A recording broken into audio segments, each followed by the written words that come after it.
आज का ये एपिसोड शुरू करने से पहले एक छोटी सी बात। क्या आप भी अपना पॉडकास्ट बनाने की सोच रहे हैं? तो एंकर ट्राई कीजिए। ये पॉडकास्ट बनाने का सबसे आसान तरीका है। नंबर एक, ये फ्री है। नंबर दो, इसमें कई सारे ऐसे टूल्स हैं जो आपको अपने फोन और कंप्यूटर पर रिकॉर्ड और एडिट करने की फैसिलिटी देते हैं। नंबर तीन, आप अपने पॉडकास्ट को डिस्ट्रीब्यूट भी कर सकते हैं, जिससे इसे स्पॉटिफाई और दूसरे प्लेटफॉर्म पर सुना जा सके। तो डाउनलोड कीजिए फ्री एंकर ऐप या विजिट कीजिए anchor.fm पर अपना पॉडकास्ट स्टार्ट करने के लिए। ये तो थी एक छोटी सी जानकारी, और अब शुरू करते हैं एपिसोड का सिलसिला। तो आज के एपिसोड में लीजिए सुनिए सूर्यकांत त्रिपाठी निराला के लिखे उपन्यास अलका का भाग 16, मेरी यानी समीर गोस्वामी की आवाज में। मनिहारिन के पैर तेज उठने लगे।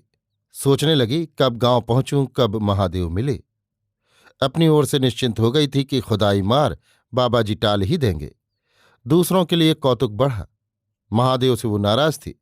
महादेव उससे काम भी निकालता था और शेखी भी बघारता था, जैसे उसका मालिक हो। शोभा के मामले में 25 रुपए देने को कहा था, सिर्फ 2 दिए थे, और एहसान भी नहीं माना।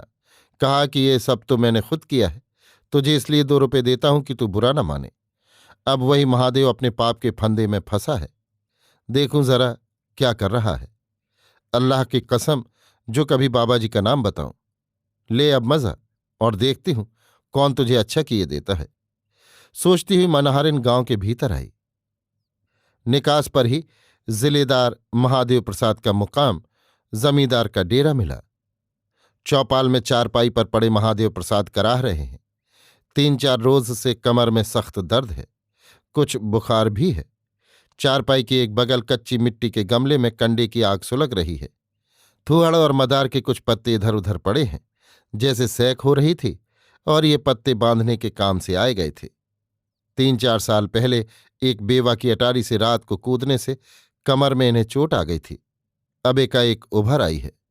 महादेव का कराहना सुनकर मनहारिन बड़ी खुश हुई, और बाबाजी पर उसे पूरा विश्वास और अचल भक्ति हो गई। अरे जिलेदार साहब, चारपाई के नजदीक आवाज दी। क्या हो गया है आपको? आज 5वें दिन मुझे इस गांव फेरी डालने का मौका मिला। उस रोज तो आप अच्छे थे।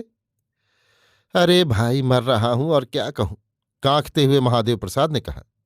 मनहारिन ने टोकरी वहीं उतार कर रख दी। इधर उधर देखा, कोई न देख पड़ा। पास जाकर धीमे स्वर से कहा, ये और कुछ नहीं, तुम्हारे ऊपर भूत सवार है। गांव के किनारे एक बाबाजी बैठे उन भूतों से लड़ रहे हैं। कहते हैं ये सब पाप वाले भूत हैं।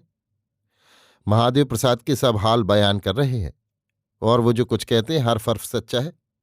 अभी तुम्हें देखा नहीं, पर सारा हाल बयान कर रहे हैं, और एक ही का हाल नहीं, सबका, चाहे जो हो जाए। मुझसे कहने लगे, मनहारिन तू दिल से बड़ी भली है, तेरे पेट में छल नहीं रहता।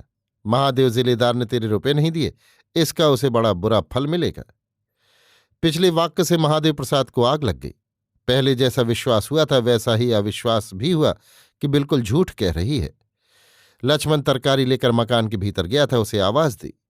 रुख बदला हुआ देखकर मनहारिन ने अपनी टोकरी उठाई, और ये कहकर कि आप समझोगे मैं सच कहती हूं या झूठ, वहां से चल दी। फिर घर घर बाबाजी के शाम को आने की बात, महादेव के भूतों से लड़ना, मन की बात जान लेना, बहुत पहुंचे हुए फकीर होना, शोभा का रत्ती रत्ती पता रखना, और सब प्रकार के असंभवों को क्षण मात्र में संभव कर देना, आदि आदि खूब रंग कर स्त्रियों को सुनाने लगी।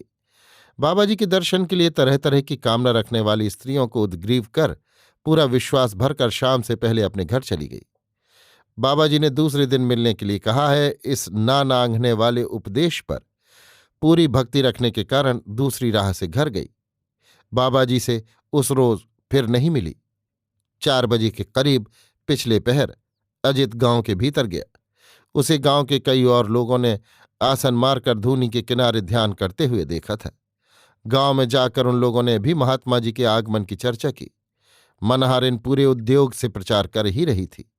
महात्मा जी गांव के किनारे बैठे हुए तपस्या कर रहे हैं। दोपहर बीत गई है, उन्हें कुछ भोजन न पहुंचाया जाएगा तो गांव के लिए हानिकर है। इस विचार के धर्म को प्राणों से प्रिय समझने वाले कुछ लोग दूध मिठाई और भोजन आदि थाली में सजा कर ले गए। पर स्वामी जी ने गंभीर होकर कहा, तुम लोगों की सेवा से मैं बहुत प्रसन्न हूं। मैं दिन को भोजन नहीं करता, शाम को तुम्हारे गांव जाने पर करूंगा। अभी मैं एक विशेष कार्य में दत्तचित्त हूं, तुम लोग लौट जाओ।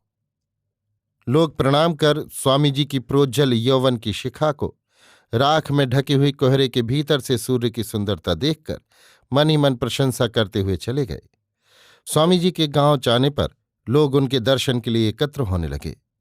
संध्या के बाद अधूरी आकांक्षा वाली स्त्रियों ने मौका मिलने पर दर्शन करेंगी सोच रखा था। मनहर के मुंह से जैसी तारीफ बे स्वामी जी की सुन चुकी थीं, उन्हें विश्वास हो गया था कि जरा सी प्रार्थना कभी भी स्वामी जी की कृपा होने पर अधूरी न रह जाएगी। जिसके पति को खबर न थी और जो स्वामी जी से कोई कामना पूरी कर लेना चाहती थी, पति के आते ही स्वामी जी की अनर्गल तारीफ कर दर्शन के लिए भेज दिया और लोगों के आने पर खुद भी जाएंगी ये आज्ञा ले ली। एक तरफ गांव के एक बड़े शिवालय में स्वामी जी ठहरे हुए हैं। अभी सूर्यास्त नहीं हुआ। अस्ताचल चलने वाले सूर्य की किरणों से शिशिर के शीश पर सुनहला ताज रखा हुआ है।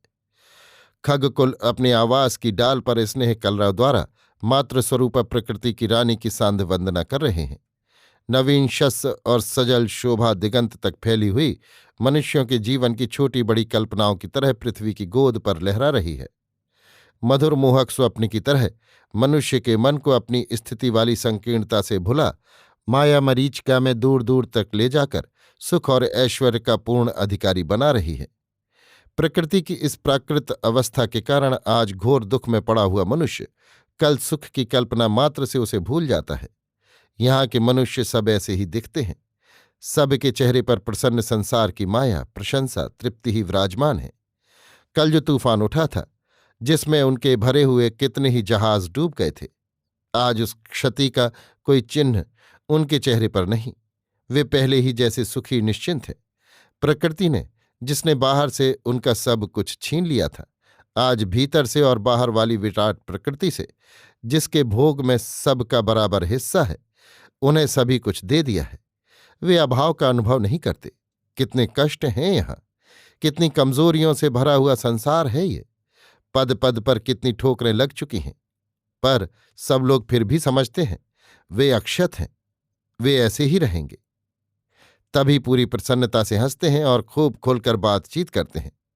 वर्षा की बाढ़ की तरह कितने प्रकार के दुख कष्ट उन्हें उच्छ्वसित कर डुबा डुबा कर चले गए, पर दुख जल के हटने के बाद कुछ ही दिनों में सूख कर फिर वैसे ही ठनकने लगे। साधु दर्शन के लिए तन मन धन से आए हुए इन लोगों के प्रमाद स्वर में तन मन और धन की ही गुलामी के तार बज रहे हैं। बातें ईश्वर की करते हैं, पर ध्वनि संसार की होती है कि हम बड़े मौज में हैं। ईश्वर की बातचीत खाते पीते हुए सुखी मनुष्यों का प्रलाप है। अजित यही सब चुपचाप बैठा हुआ सोच रहा था। लोग स्वामी जी की तारीफ कर रहे थे कि ज्ञान का क्या कहना है। नहीं तो स्वामी जी की उम्र अभी संन्यास लेने वाली न थी। साथ साथ थोड़ी उम्र में योग लेने वाले शुकदेव नारद ध्रुव आदि ऋषियों और तपस्वियों के उदाहरण एक के बाद दूसरा पेश करता जाता। बातचीत का सिलसिला धर्म इतिहास योग और दर्शन के भीतर से न टूटता था। जब अपनी वर्तमान स्थिति सामाजिक दुर्दशा राजनीतिक हीनता और धार्मिक पराधीनता पर किसी ने भी प्रश्न न किया, तब घबराकर और अयोग्यों को रत्न राशि देने पर दुरुपयोग के विचार से उन्हीं की मानसिक स्थिति के अनुकूल अजित उपदेश मिश्रित बातें कहने लगा।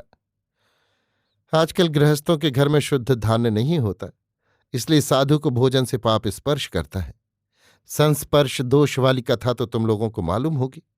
स्वामी जी ने गंभीरता से कहा। लोग एक दूसरे की तरफ देखने लगे। सुगंध पुष्प में भी कीट होते हैं। वहां ऐसा कोई न था जिसमें किसी प्रकार का भी धब्बा व्यक्तिगत या पारिवारिक न लगा हो, किसी के पिता पर, किसी की माता पर, किसी की बहन पर, किसी के अपने शरीर पर। सब लोग चौकन्ने हो गए और अपने साथ साथ दूसरों के चरित्र की चित्रावली देखने लगे। मन में भरे तकरार होने पर जिसे गोली की तरह दागते थे। मन प्रशमित हो जाने के कारण सब लोग स्वामी जी की दूरदर्शिता के कायल हो गए। यद्यपि अजित को लोगों की मुख मुद्रा से अपने सिद्धांत की सच्चाई मालूम हो गई, फिर भी अकारण उसने इधर का रुख नहीं किया। एक स्थविर मनुष्य की ओर देखकर पूछा, आप लोग यहाँ कैसे रहते हैं? बड़े अच्छे रहते हैं महाराज, आपकी कृपा से कोई दुख नहीं। हाथ जोड़कर बड़ी नम्रता से उसने उत्तर दिया। आज यही नम्रता शक्ति क्षीणता का कारण है। मन ही मन अजित ने सोचा, ये अपने दुखों को कहने से भी घबराते हैं, सहते हुए मर जाना इन्हें स्वीकार है। कितना पतन है ये। इधर उधर की बातें हुई। शाम हो गई। अजित ने अपने कर्मकांड में लगने के लिए कहा। लोग उठकर चले गए। रात क्रमशः घनीभूत होने लगी। अजित का दिखाऊ कर्मकांड पूरा हो गया।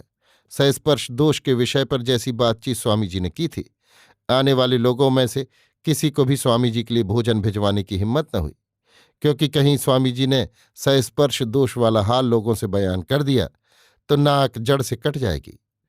यद्यपि उसकी नाक गांव के बाकी लोगों के मन के हाथों कटी ही रहती थी। एक दूसरे की नाक गदोरी परख कर दिखाते हुए दूसरे से बातचीत करते हो, ऐसा भाव रहता था।